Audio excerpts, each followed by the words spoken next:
And then that's it.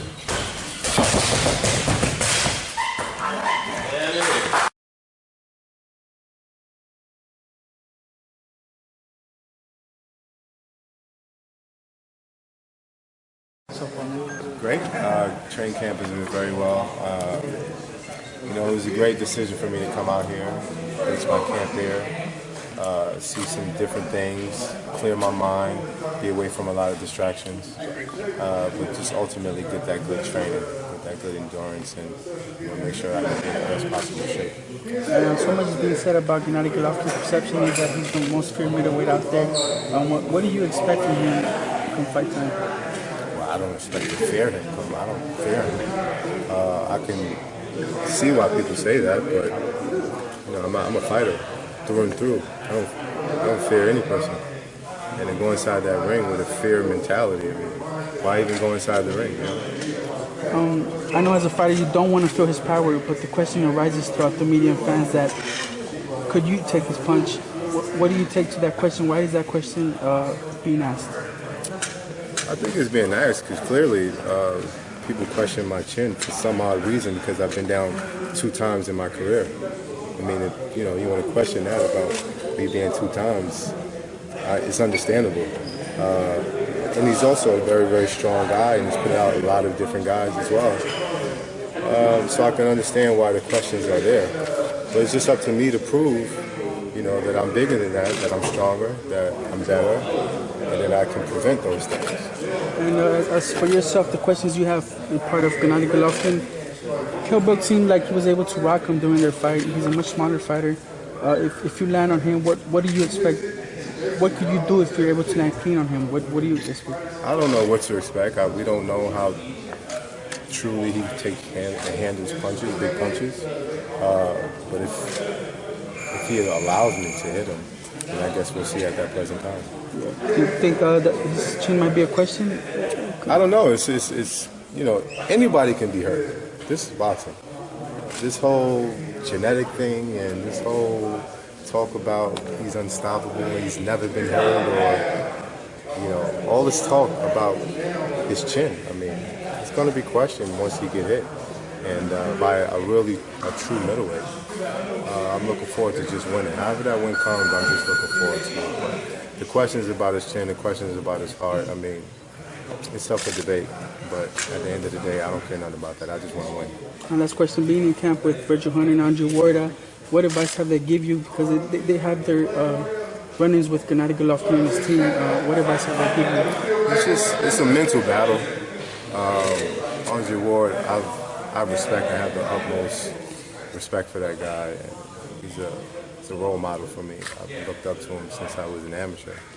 And just hearing him talk and feeling the presence and the energy, it's just great for me, and it's added for motivation. Because, sometimes you can go through little phases, little laps in camps, and when you have these guys around and pushing you, and that's what I feel like I was missing back in New York, because there wasn't a lot of true champions out there that you kind of rub shoulders with, but being out here with guys who've been at this level is very helpful. In regards to Andre, does it surprise you his retirement talks? It's surprising, but I fully support him if he wants to retire, because a guy like that, who has done everything from an amateur and professional standpoint, what else could you ask for? Some people feel that he should, being that the clause was in the contract, that he should give the rematch to Kovalev before he retires. Do you think that's just due, or depends? I mean, that's up for debate.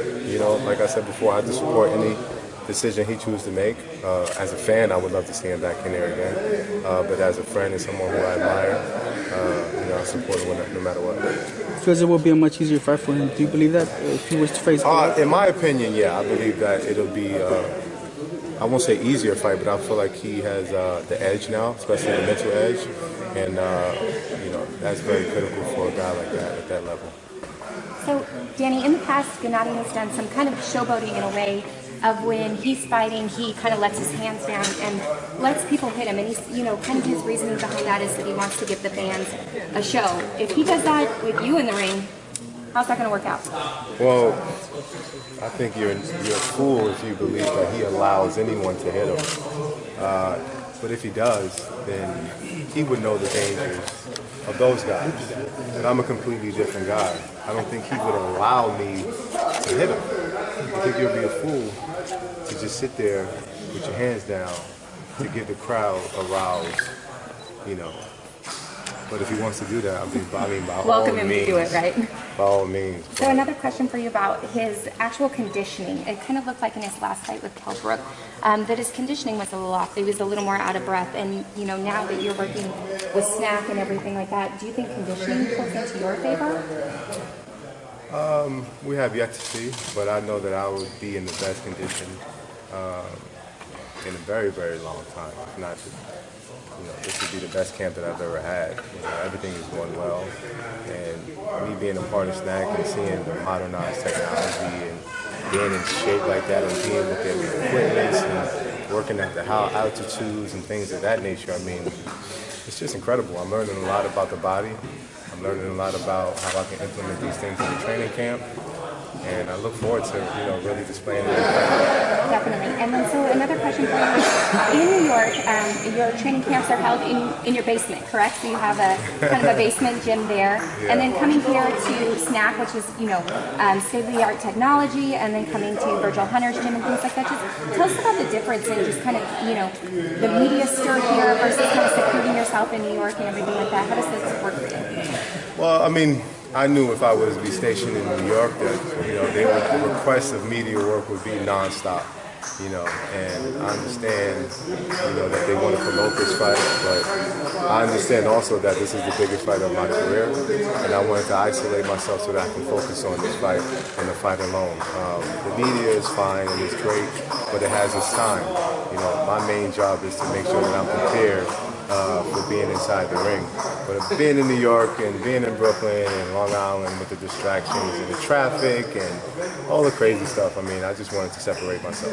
And being a commentator, how much do you wish that you could call your own fight? I do wish I could call this fight. I think it'd be a really good fight to call. I always love like the underdog stories, you know, when they actually come out on top and, you know, no one gives them a shot and everyone says that this is going to be that. But I mean, I've proven time and time again that, you know, when my back is against the wall, you know, I can do that. Definitely. Hey, Jacob, how are you coming to this fight differently? How are you coming to this fight differently prior to other fights after knowing that this is the second biggest fight of your career? Well, I just think it's first knowing and understanding and realizing that this is the biggest fight of my career and taking the proper precautions. So coming out here is one of those steps. My mental focus is another step. And just doing little things, implementing little things that give me that edge. You know, I want to be victorious, but not only victorious, I want to look good doing it. You know? I want to give the fans a great show, so I know I have to be in extreme condition. Are you looking at any Triple G footage? Of course, of course. I'm not one of those guys who don't like to study. I think it's kind of crazy that guys take pride in, you know, not studying their opponents, but I'm going to study. I study habits, and we capitalize on this thing. Which one of the flaws you see in Triple G? There's a handful of flaws. Can we get one specific? His defense. He's there to get hit. Even though he's monstrous offensively, his defense doesn't add up. And if I can be my best at my defense and be on my A game as well with my offense, then it's going to be a long night. Are you going to do anything different this fight prior to all your other fights that you had?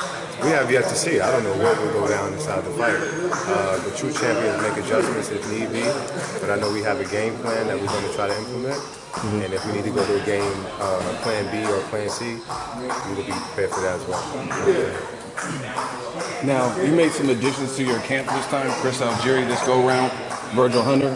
Why this fight and why right now these new additions?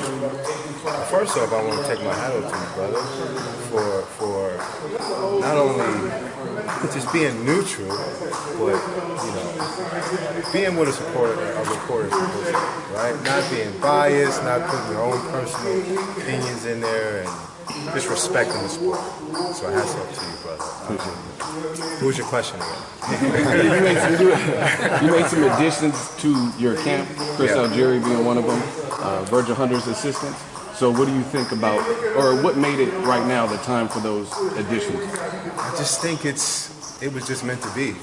You know, I've always known Chris to be a great guy, and I've always known him to really know his nutrition. And when I see his Instagram and his Facebook and stuff like that, I'm like, I just start getting hungry. Yeah, you know, this guy is amazing. But, you know, I never thought about him being inside my camp. And it just so happened to be that he was available for this time.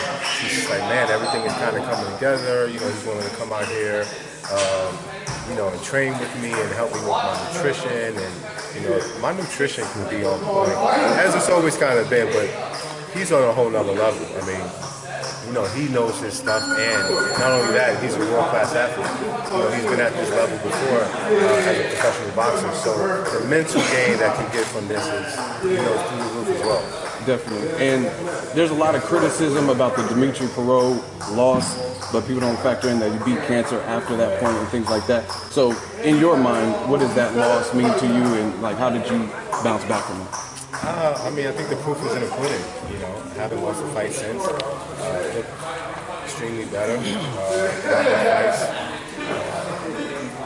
And aside from the emotional part that I was going through with all the stuff that was outside of the ring with my family, my grandmother passing away, aside from all of that, I was, 21, 22 years old? I mean, I was still a young man. I was a kid. I'm a full-fledged man now. I know how to crack.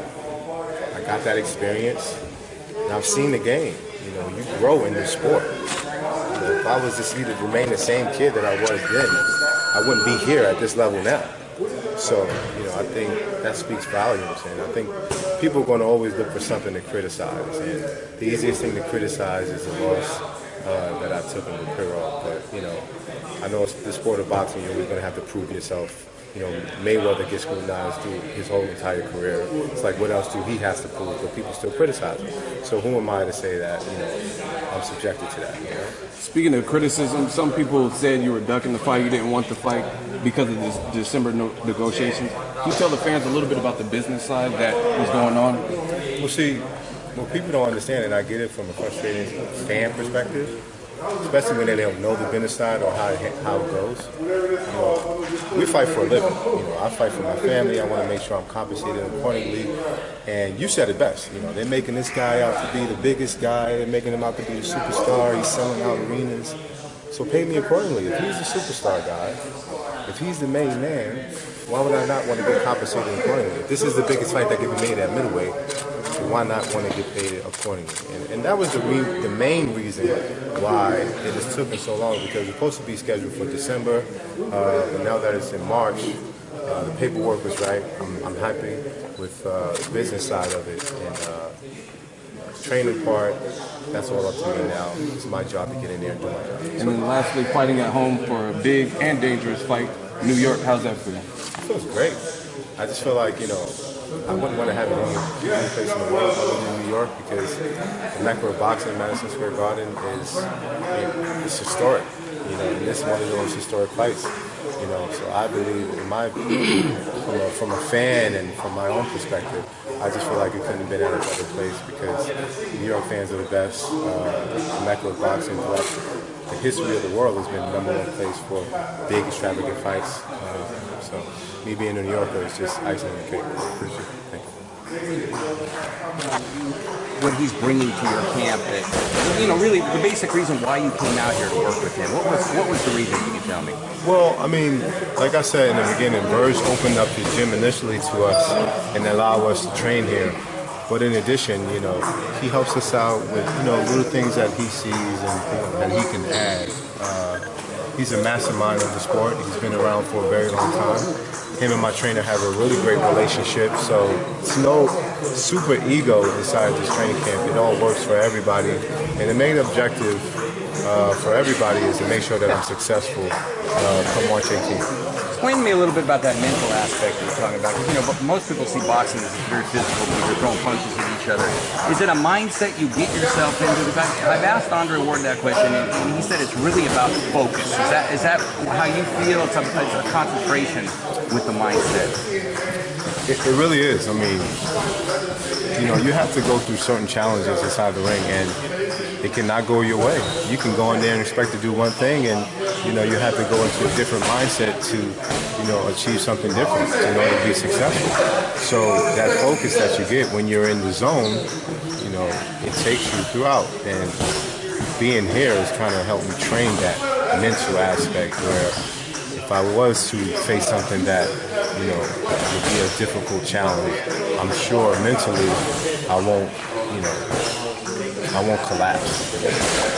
Okay, lastly now, fighting in Madison Square Garden, the mecca of boxing for so many years. I mean, do you get an extra charge boxing there? I mean, you're obviously going to be motivated anyway, but do you get an extra like chill and everything when you're in there? Absolutely. I just think it's important because, you know, having a crowd there, 24,000 people, and it's going to be showing in over 100 countries. I mean, that's motivation in itself.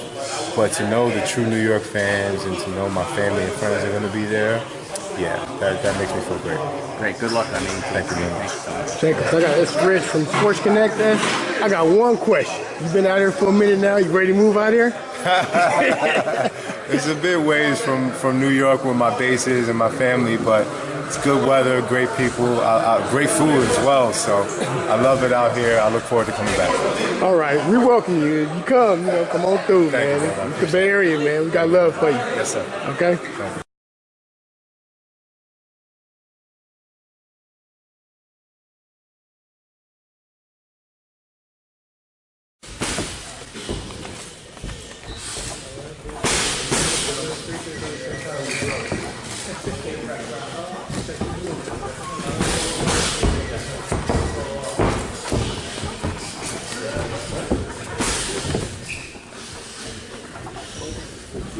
Thank you.